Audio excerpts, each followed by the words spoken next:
ఒక్కసారి మనం గత ప్రభుత్వం తీసుకున్నటువంటి మంచి నిర్ణయాల గురించి మాట్లాడుకోవాలి.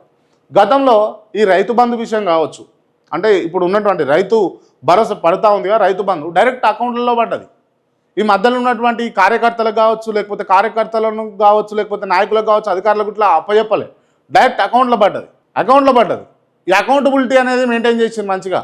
ఇది ఉండదు ఇప్పుడు. ఇక నేను ఏమంటున్నా అంటే ప్రతిగా ఇప్పుడు గన్ని వేల కోట్లు కేటాయించారు కదా మీరు, నేను ప్రతి విద్యార్థికి లేకపోతే ప్రతి స్కూల్కు ఇంత అలాట్ చేయరు. రాష్ట్రంలో ఎన్ని స్కూళ్ళు ఉన్నాయో అన్ని స్కూళ్ళకు మేము 10 లక్షలు అనౌన్స్ చేస్తున్నామని చేయరు. ఎమ్మటే బాగా అవుతాయి.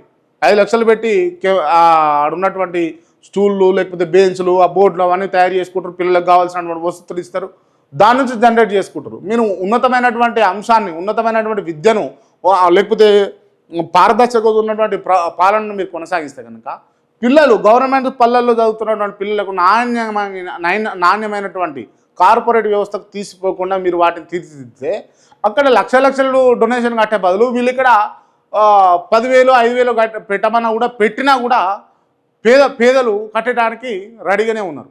గిట్లాంటివి రావు మనకు ఆలోచనలు. మనకేమున్నా కూడా ఏడ కమిషన్లు మిగులుతాయి, ఏడెంత మిగులుతుంది, 5,000 కోట్లు శాంక్షన్ చేస్తే మనకెంత మిగులుతుంది, గీ ఆలోచనలలో ఉన్నారు తప్పించి ఎవరు కూడా నిజంగా సంతృప్తిగా నిష్పక్షపాతంగా లేకపోతే పారదర్శకతతోటి పాలన చేయాలన్న ఆలోచనలో ఎవరు లేరన్నట్టు కనిపిస్తూ ఉన్నది.